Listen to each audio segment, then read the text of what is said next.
process of finding C equivalent for capacitors arranged in cubic form.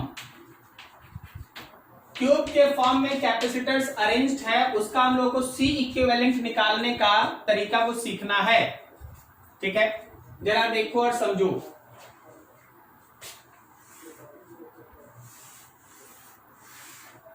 सबको आ गया है ना? कोई अभी बाहर नहीं रहा है? साउंड थोड़ा कम आ रहा है। सुनाई दे रहा अभी?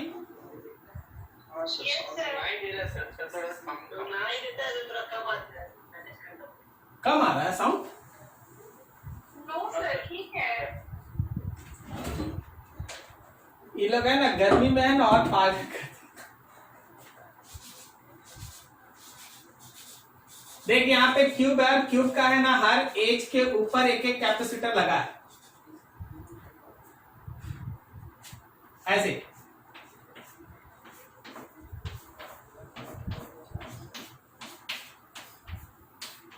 हर कैपेसिटर लगा है।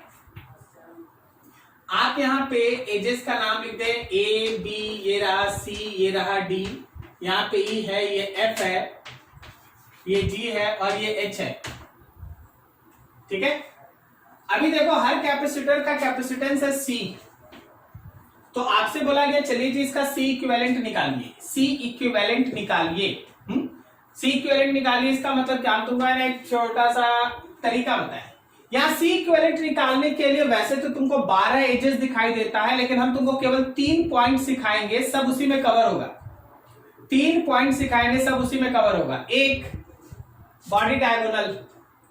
अगर तुम AF का सी इक्विवेलेंट जान गया, अगर तुम A और F के अराउंड में सी इक्विवेलेंट जान गया, तो H और C का भी सेम होगा, D और G का भी सेम होगा, B और E का भी सेम होगा। क्या समझ में आया? एक बॉडी डायगोनल जान लेगा तो चारों बॉडी डायगोनल का तो सेम ही ना होगा।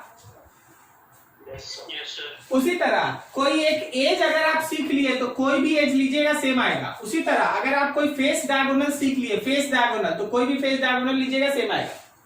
तो सबसे पहला हम लोग स्टार्ट करने जा रहे हैं बॉडी डायगोनल। देखो ए पॉइंट और एफ पॉइंट के बीच इक्विवेलेंट, ठीक है ना। बॉडी डायगोनल पहला डिस्कशन है बॉडी डायगोनल के लिए। देखिए जी एकदम इजी है, अगर आप एक एक लाइन ध्यान से समझते जाइएगा, नहीं तो 10 मिनट के बाद ही कुछ नहीं समझ में आएगा। ध्यान रखना। देखो सबसे पहले तुम ए पॉइंट मार्क करेगा और एफ तक पहुंचना है, एफ को मार्क करेगा, ए और एफ समझते जाना। अच्छा यहां एक कैपेसिटर छूट गया। अब ए से तुमको एफ पहुंचना है, सुनते जाना एक एक लाइन। ए से तुमको एफ पहुंचना है, तो जब तुम चलेगा तो तुम ए से एच पहुंचेगा, ए से बी पहुंचेगा और ए से डी पहुंचेगा। यही 3 जगह ना। पहला जंक्शन कहां मिला? एच मिला, बी मिला, डी मिला। सब कोई समझ रहा है? अब एच बी डी है तो 3 अलग अलग पॉइंट, लेकिन आपको चेक करना पड़ता है कि उसमें से कौन सेम और कौन वाकई में अलग है। कहने का मतलब क्या है, सुनना। H से लेके F तक, H से लेके F तक कम से कम 2 कैपेसिटर मिलेगा रास्ते में। B से लेके F तक कम से कम 2 कैपेसिटर मिलेगा रास्ते में। और D से लेके F तक कम से कम 2 कैपेसिटर मिलेगा रास्ते में। इसका मतलब भले तुमको H, B और D अलग अलग दिखाई दे रहा है, अलग अलग दिखाई दे रहा है, लेकिन है ये तीनों सेम। तो ये तीनों को एक जगह लिखेंगे। तुम कहां पहुंच गया है? तुम H पे पहुंचा है, तुम B पे पहुंचा है और D पे पहुंचा है। H से F तक का डिस्टेंस में 2 कैपेसिटर था मिनिमम, D से F में भी 2 कैपेसिटर था मिनिमम, D से F में भी 2 कैपेसिटर था मिनिमम। सो तीनों एक ही जैसा है। आगे बढ़ो यार। H से आगे बढ़ेगा तो G है, नहीं तो E है। B से आगे बढ़ेगा तो G है, नहीं तो C है, और D से आगे बढ़ेगा तो E है और C है। तो अगला डिस्कशन G E C। बता, G से F तक का डिस्टेंस एक कैपेसिटर है, Yes, sir. E से F भी एक है और C से F भी एक है। तो भले G E C अलग अलग दिखाई दे, लेकिन है ये तीनों सेम।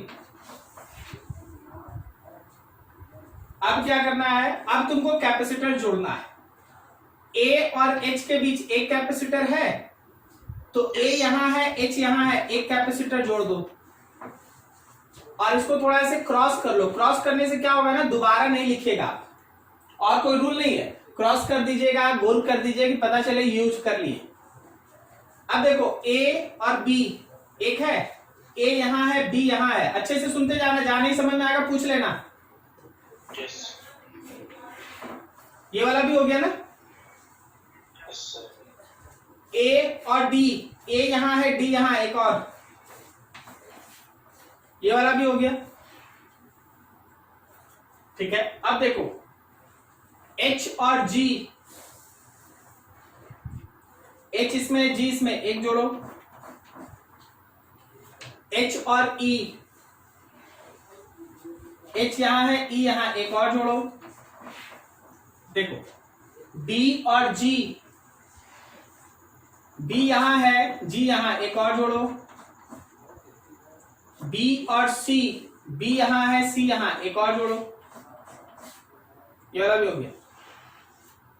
D और E, D यहां है, E यहां है, एक और जोड़ो। D और C, D यहां है, C यहां, एक और जोड़ो।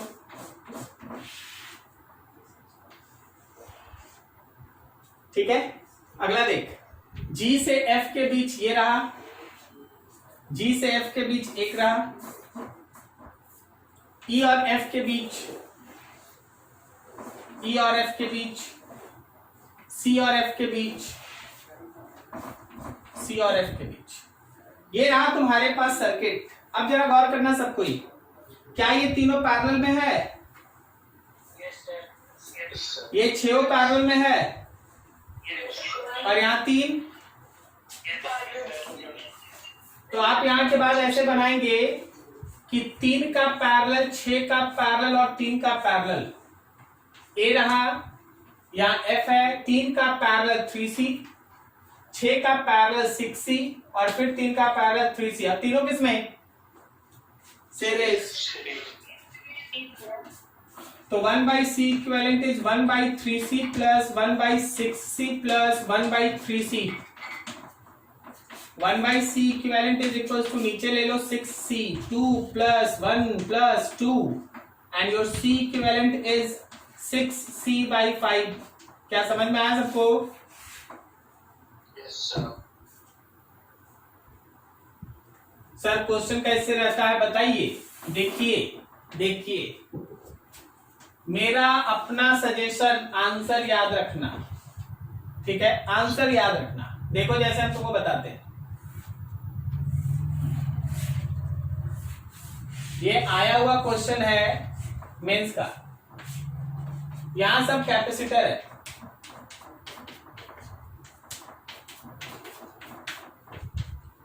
ठीक है, और फिर क्या किया ना,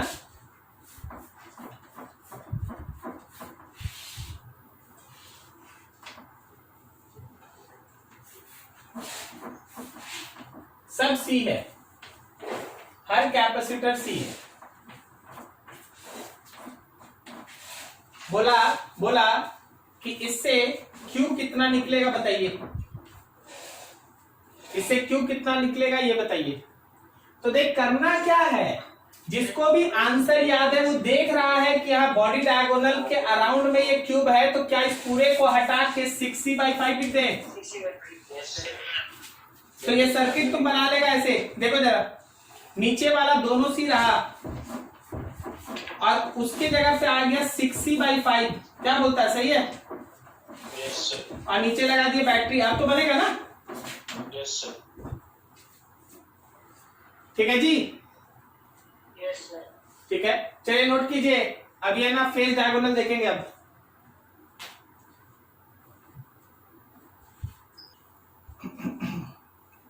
हाँ अभी हम लोग अगला देखेंगे फेज डायगोनल, ठीक है, फेज डायगोनल।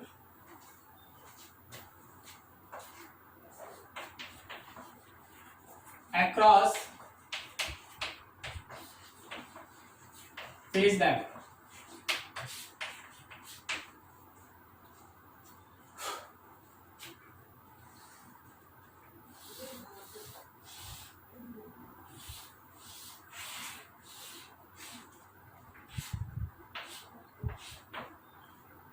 हर जगह कैपेसिटर है,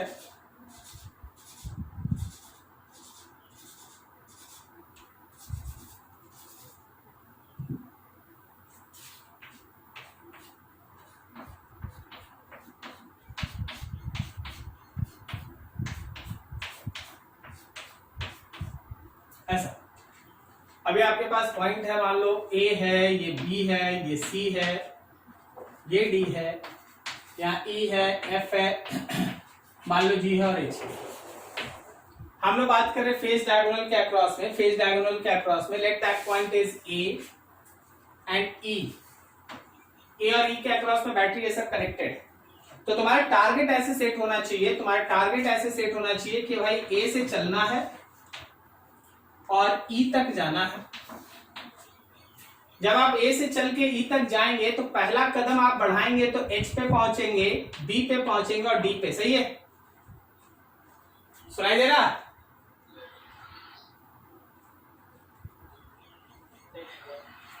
आवाज आ रही है? आवाज आ रही है? Yes sir. ए से चलेंगे तो एच पे पहुंचेंगे, बी पे पहुंचेंगे और डी पे पहुंचेंगे, ठीक है। Yes sir. अब जरा गौर कर, एच बी और डी को थोड़ा कंपेयर कर। देख, एच से ई तक का डिस्टेंस एक है, डी से भी ई तक का डिस्टेंस एक है, लेकिन बी से कम 3 मिलेगा। Yes sir. तो एच और डी तो एक जैसा पॉइंट है, एच और डी एक जैसा पॉइंट है, लेकिन बी अलग है। क्या समझ में आया? Yes sir. H B D हो गया। एच से आगे बढ़ो जी, बी से आगे बढ़ो जी, बी से आगे बढ़ो सी, डी से आगे बढ़ो ई ई और डी से आगे बढ़ो सी। मतलब अगला 2 पॉइंट जी और सी है ना। Yes sir. सबको देख लो जी। Yes sir. अब देख, सी से लेके ई तक का डिस्टेंस में 2 कैपेसिटर मिलेगा और जी से भी 2 ही मिलेगा। तो जी और सी एक ही जैसा है, जी और सी एक जैसा है। अब जी से आगे बढ़ एफ मिलेगा, सी से आगे बढ़ एफ मिलेगा। अकेला पॉइंट एफ है, थोड़ा जगह कम हो गया, यहाँ एफ लिख दो, ई यहाँ लिख दो। A B C D E F G H सब है इसमें। Yes sir. अब कैपेसिटर जोड़ो, अब कैपेसिटर जोड़ो। देखो B के बाद जो होगा वो वाला बात। कौन सा? B के बाद अच्छा हाँ G और yes sir. ठीक है. बी से आया, जी आया और सी आया, दोनों एक जैसा है। Yes sir. Yes. अब ए और एच एक कैपेसिटर खत्म, ए और एच। ए और बी एक कैपेसिटर, ए और बी। ए और डी एक कैपेसिटर, ए और डी। देखो एच और ई, एच और ई एक कैपेसिटर खत्म। एच और जी एक कैपेसिटर, एच इसमें जी इसमें, समझते जाना। बी और जी, बी का यहां, जी यहां, बी और जी खत्म। बी और सी, बी यहां, सी यहां, एक और कैपेसिटर खत्म। डी और ई, डी यहां है, ई यहां है। देखो तो ऐसे जोड़ दें, डी और ई। आगे देखो कौन बच गया, बोलो बोलो, देख के बोलो कौन कौन बच गया। जीएफ, जीएफ में एक कैपेसिटर और फिर सीएफ में भी एक कैपेसिटर। आगे देखो एफ से ई एक कैपेसिटर, एफ से ई एक कैपेसिटर, 12 होगा। 2 2 4 2 6 2 8 9 10 11, एक कहीं छूटा हुआ है। D और C. डी और सी, वेरी गुड। यही होता है क्रॉस करने से, डी और सी। डी कहाँ है? यहां, और सी यहां, यहां एक कैपेसिटर छूटा हुआ है। समझे ना क्या फायदा होता है क्रॉस क्रॉस कर देने से? ठीक है, अब आप छोटा छोटा करते रहिए। एक बार इसको फिर से बता। हाँ वेरी गुड। ए से चल के ई तक जाना है, ओके। Yes sir. तो पहला कनेक्शन बताए, वो चीज समझ लो। तो बस अब कैपेसिटर जोड़ देना यार। ए और एच के बीच एक कैपेसिटर, ए यहाँ है, एच यहाँ, एक लगा दिए। Yes sir.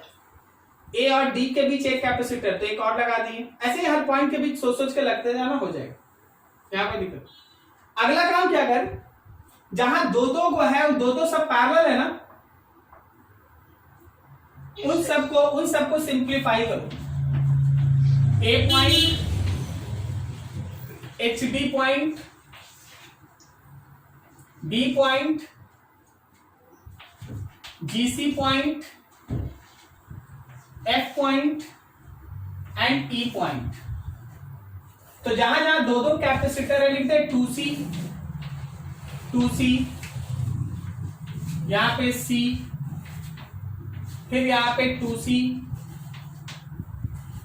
फिर यहां भी 2C, यहां भी 2C, यहां पे C, यहां से यहां तक भी 2C।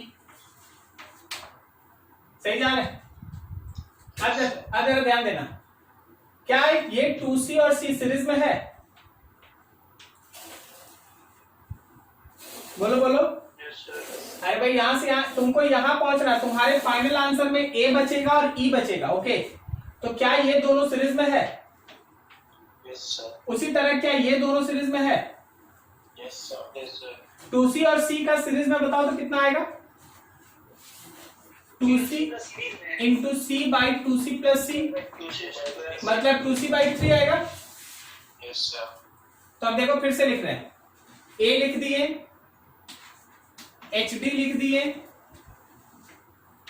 GC लिख दिए और E लिख दिए। समझना, यहां तो 2C था और यहां से लेके GC तक 2C बाई 3 है।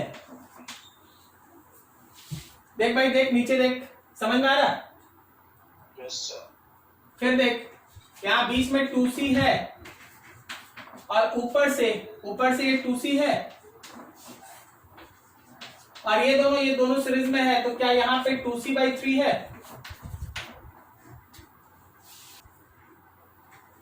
अब जरा दिमाग लगाइए सब, कोई है इसमें सर्किट में कुछ खास बात? वाला जो पढ़े थे वही वाला है। नहीं, जो सही बोले उनका बात दब गया, बोलो फिर से। रिमूव हो जाएगा ना। वेरी गुड, ये वाला 2C रिमूव हो जाएगा। This is Bridgestone bridge. देख 2C और 2C और नीचे 2C बाई 3 और 2C बाई 3। अरे नहीं समझा? देख भाई, ये C1 है, ये C2 है, ये C3 है, ये C4 है और ये C5 है। तो C1 by C2 equals to C3 by C4 आ रहा है। ये हट गया। फिर से एक बार और, A, HD, GC और E, 2C, देखते चलना, 2C दोनों होगा सीरीज में। फिर नीचे देखो 2C बाई 3 और ये 2C बाई 3 फिर से होगा सीरीज में और बीच वाला हट गया। तो ये देखो, ये 2C और 2C सीरीज में कितना हो गया बोलो? केवल C हो गया यार, केवल C हो गया। तो देख, एक हो गया C, याद रखना आप, थोड़ा शॉर्टकट फाइनल हो रहा है। 2C और 2C सीरीज में C आएगा और फिर देखो 2C बाई 3 और 2C बाई 3, क्या C बाई 3 आएगा? दोनों किस में? पैरेलल में जब तुम सॉल्व करा, क्या तो C इक्विवेलेंट 4C बाई 3 होगा आंसर? बोलो जी। Yes yes sir. तो अगर कोई भी फेस डायगोनल हुआ ना, अगर कोई भी फेस डायगोनल हुआ तो तुम इतना बनाना मत, बनाएगा तो फंसा रह जाएगा। सीधा आंसर याद रखो 4c/3 कितना 4c/3। अगर कोई भी फेस डायगोनल हुआ तो सीधा आंसर याद रखना 4c/3। ठीक है, और अब एज के अलावा में हम छोड़ेंगे, तुम अपने से बनाएगा, हमको अगले दिन बताएगा, तब हम आंसर बताएंगे। नोट करो इसको। सर गर्मी के कारण हाल हो रहा है सर। हाँ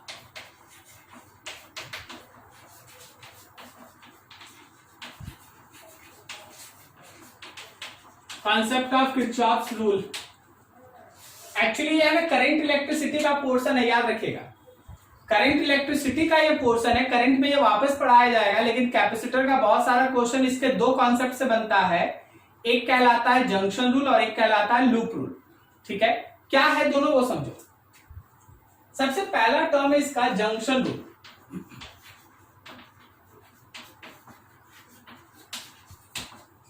सम of charges present on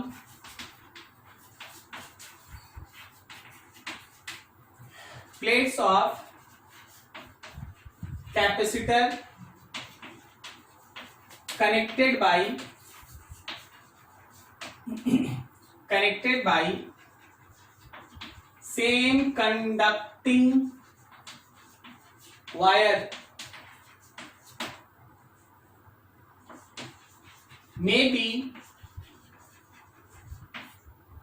maybe any cell is present or not.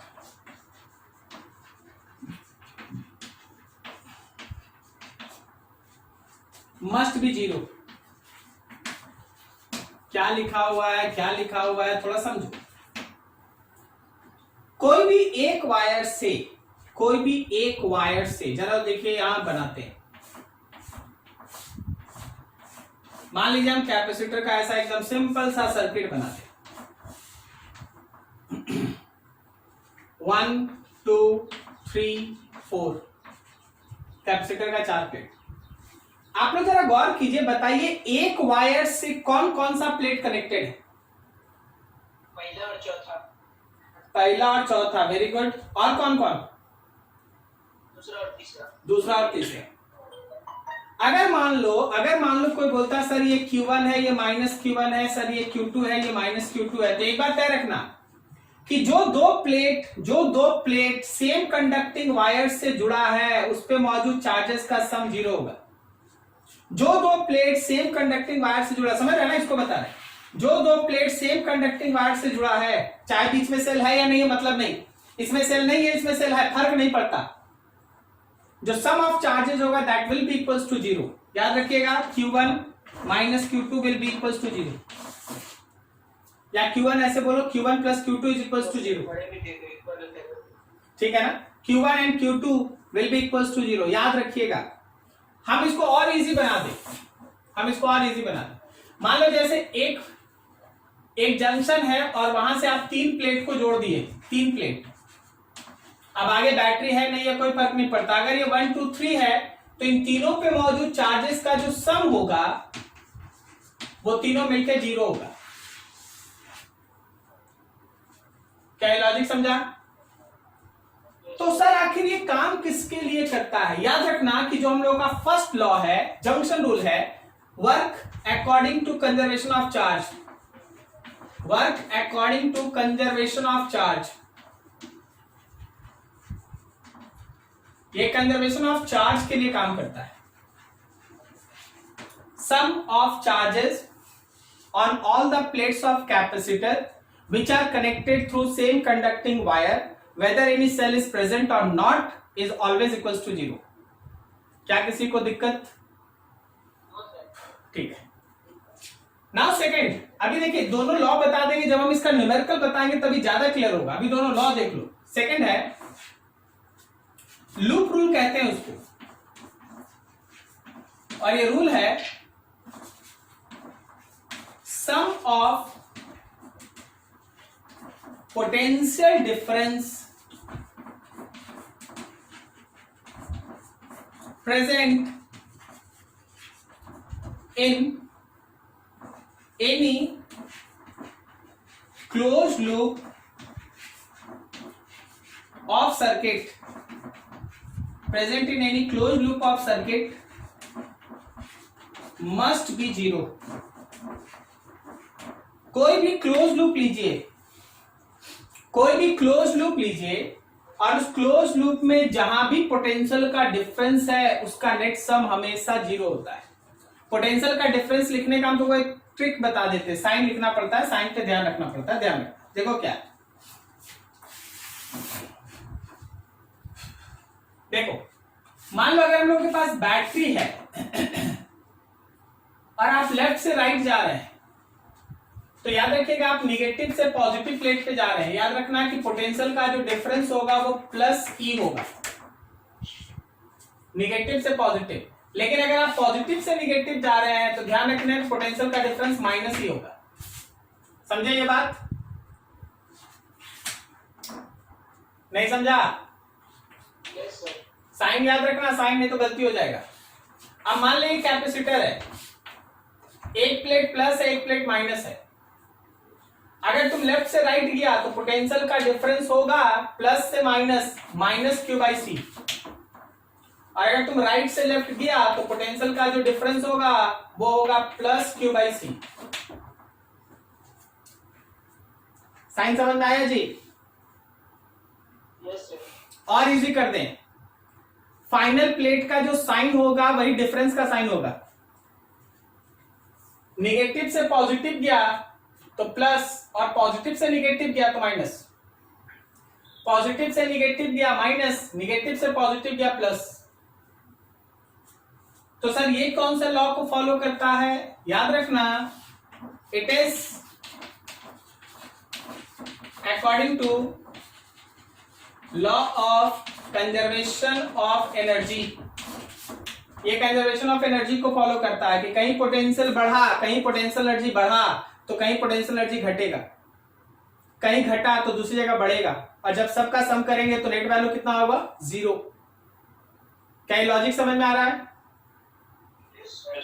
ठीक है, ये दोनों नोट कीजिए। आप दोनों के यूज से थोड़ा न्यूमेरिकल देखेंगे तभी ज्यादा क्लियर होगा। नोट करो फटाफट, थोड़ा एक काम करना जरूरी है इसमें अब आगे। चलो देखो यहाँ क्वेश्चन है,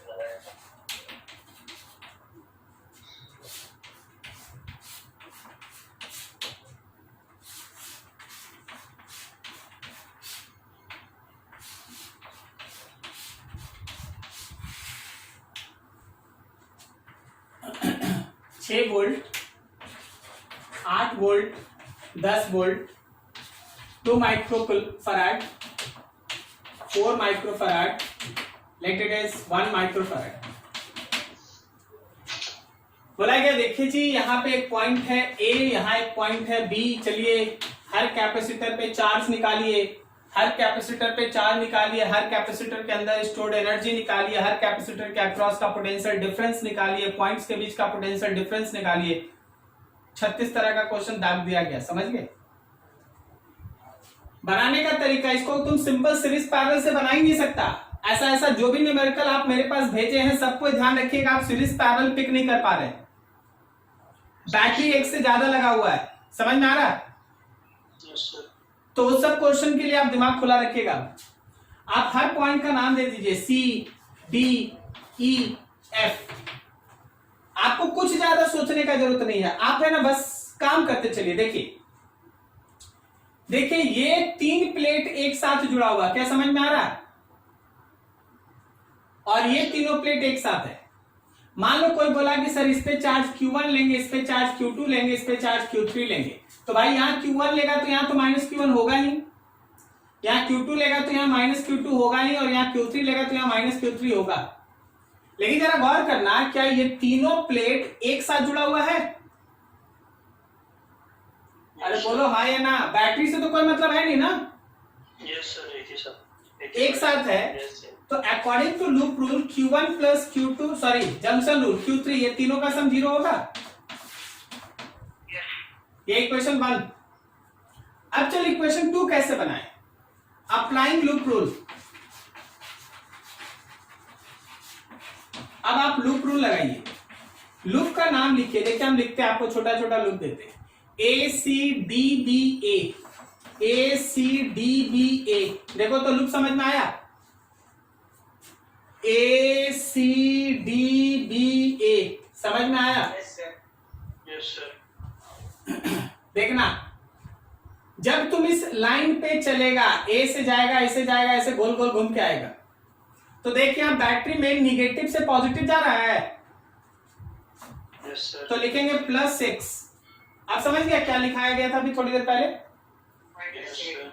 और फिर देख, प्लस से माइनस प्लेट पे गए, यस सर। तो लिखेंगे -Q1/2 माइक्रोफराड। इस बार देखो, निगेटिव से पॉजिटिव गए, तो +Q2/4। और फिर यहाँ देखो, निगेटिव से पॉजिटिव गए तो +8 = 0। यह है लूप रूल। एक पोटेंशियल प्लस दूसरा प्लस तीसरा प्लस चौथा, सबका सम जो है वो 0 के बराबर होगा। नहीं समझे? Yes sir. Yes sir. तो ये हो गया 6 और 8 14, उधर भेज दो। -Q1/2 plus Q2/4 = -14। देख हम प्लान क्या बना रहे हैं, प्लान समझा देते हैं। मेरे पास एक इक्वेशन है ना, हम क्या करेंगे ना, हम Q2 को भी Q1 के फॉर्म में निकालेंगे, Q3 को भी Q1 के फॉर्म में निकालेंगे, दोनों को उठा के इसमें रख देंगे। देखो क्या बोल रहे हैं, क्या हम Q2/4 को लिख सकते हैं -14 प्लस Q1/2? 4 से मल्टीप्लाई कर दो, Q2 = 4 से मल्टीप्लाई करो, -56 प्लस 2Q1। सही है। फिर से एक बार और मेहनत कीजिए, Q1 और Q3 में रिलेशन लगाने का कोशिश कीजिए। अप्लाइंग, हाँ हाँ, 3 लूप है यार, हमको तो 2 ही चाहिए। अप्लाइंग लूप रूल, कौन सा लूप चुनेगा कि 1 और 3 में रिलेशन आ जाए? A B E F A।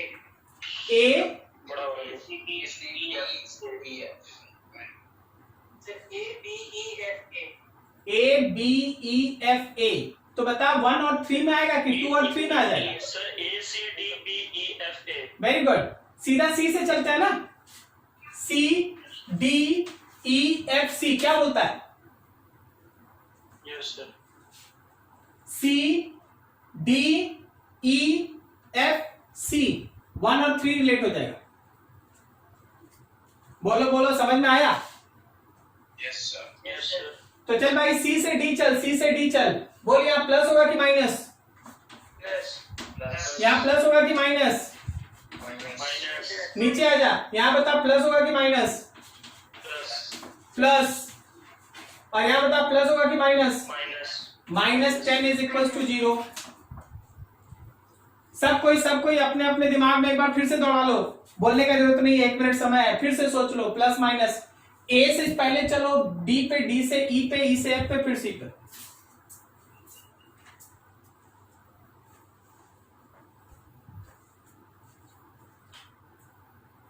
Sir -10 आ रहा है भाई सर। ये पॉजिटिव से नेगेटिव गया ना, इधर गया ना? ओ हाँ ठीक सर, साइन दे देते। हाँ ठीक। चलिए अब देखिए, हम लोग को फिर से चाहिए Q3। 6 और -10, 4 हो गया, उधर चला गया। -Q1/2 plus Q3 = 4। सो Q3 = 4 प्लस Q1/2। चलिए तीसरा इक्वेशन, यूजिंग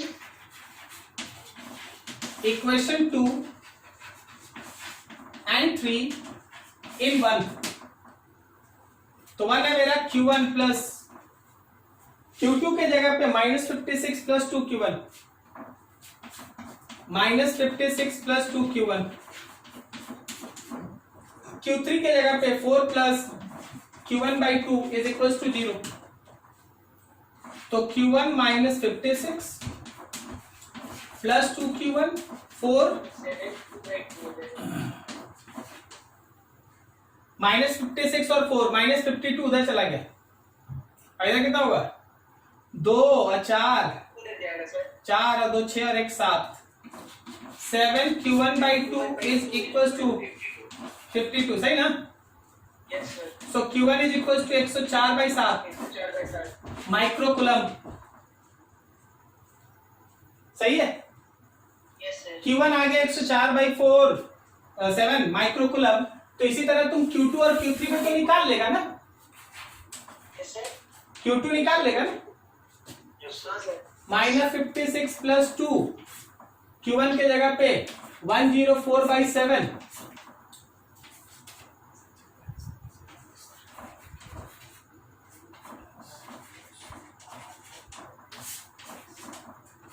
कितना हो गया, माइनस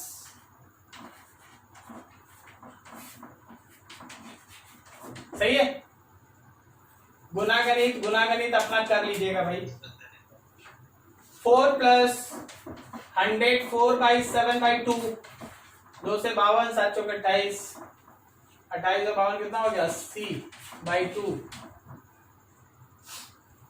सॉरी साहब कितना माइक्रोकुलम। तो देखिए तीनों चार्ज आ गया, Q1 आ गया, Q2 आ गया, Q3 आ गया। हम तो ये कहेंगे कि अगर Q1 Q2 Q3 आ गया तो तुम हर चीज निकाल सकता है। चार्ज अगर मिल गया तो आप पोटेंशियल डिफरेंस तो लिख ही सकते हैं ना।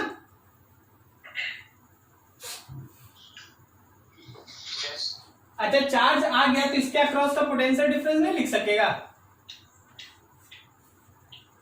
Q/C। हम पूछ रहे चार्ज आ गया तो पोटेंशियल डिफरेंस लिख सकेगा Q/C। Yes, sir. अगर चार्ज आ गया तो तुम एनर्जी लिख सकता है। Yes, sir. Yes, sir. तो चार्ज निकल गया है, अब जो चाहिए निकाल लीजिएगा, ठीक है। अब आप सोचिए इस रूल को देखिए, कहीं भी अगर ऐसा हो जहां सिंपल सीरीज पैरेलल से क्वेश्चन ना बने, किरचॉफ्स रूल लगाओ, थोड़ा बड़ा होगा, थोड़ा लेंदी होगा, लेकिन बनेगा जरूर, ठीक है। बाकी आपका प्रैक्टिस, बाकी क्वेश्चन रहेगा, जो क्वेश्चन आया है उसमें से देखना, ट्राई करना, अगर नहीं बनेगा फिर बताएंगे। नोट करो इसको पहले बढ़िया से।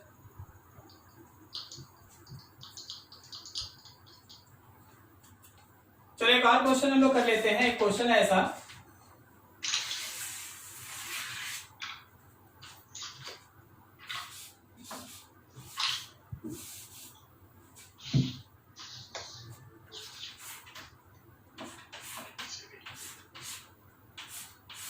ये क्वेश्चन हमसे पूछा गया था, पता नहीं डाटा हमको नहीं याद है। सपोज ये 2 माइक्रोफैराड का है और ये कुछ भी है 6 माइक्रोफैराड। यहाँ पे एक बैटरी है 10 वोल्ट का है, सपोज ये हम लोग के पास है ना 24 वोल्ट का है, समथिंग लाइक दैट। बोला गया कैपेसिटर के अक्रॉस में ना कोई पॉइंट लगा दिए, मान लो ए लगा दी और बी लगा दी। बोला गया कि ए और बी के बीच का पोटेंशियल का डिफरेंस निकालो, समथिंग लाइक दैट। ए और बी के बीच का पोटेंशियल का डिफरेंस निकालो। तो तुम देख रहा है क्या कि ऊपर वाला दोनों प्लेट एक वायर से और नीचे वाला दोनों प्लेट एक वायर से जुड़ा है। Yes, sir. तो मान ले जैसे इस पे ले लिया Q1, इस पे ले लिया Q2, Q1 के सामने में है -Q1 और Q2 के सामने में है -Q2। तो क्या हम लोग यहाँ पे लिख सकते हैं, एक लाइन तो ऐसे लिख ही सकते हैं ना कि Q1 + Q2 should be equals to 0। Yes, sir. और एक बार लगाओ इसमें लूप रूल लगाओ, ये एक इक्वेशन 1 हो गया। चलो देखो, मान लो जैसे यहां से चलते हैं, तो नेगेटिव से पॉजिटिव +10, पॉजिटिव से नेगेटिव -Q2/6, फिर पॉजिटिव से नेगेटिव -24, और फिर देखो नेगेटिव से positive +Q1/2 and that all equals to 0। 10 - 24 -14 -14. +Q2/6 +Q1/2 is equals to 0। इसे आपको उठा के उधर ले जाओ। Q1/2 is equals to 14 +Q2/6, 2 से multiply, Q1 is equals to 28 +Q2/3, 28 +Q2/3। Clear है? Yes, sir. Q1 is equals to, multiply कर दे भाई, कितना आ गया 84 +Q2/3। चलो इसको उठा के इसमें प्लेस करते हैं, अपने आप वैल्यू मिलेगा। तो हमारे पास वैल्यू आ गया ऐसा कि 84 +Q2/3 plus Q2 is equals to 0। 84 plus Q2 plus 3Q2 is equals to 0। क्या हम लोग का हो गया 4Q2 is equals to -84, so Q2 is equals to -21 microcoulomb. क्या समझ में आया?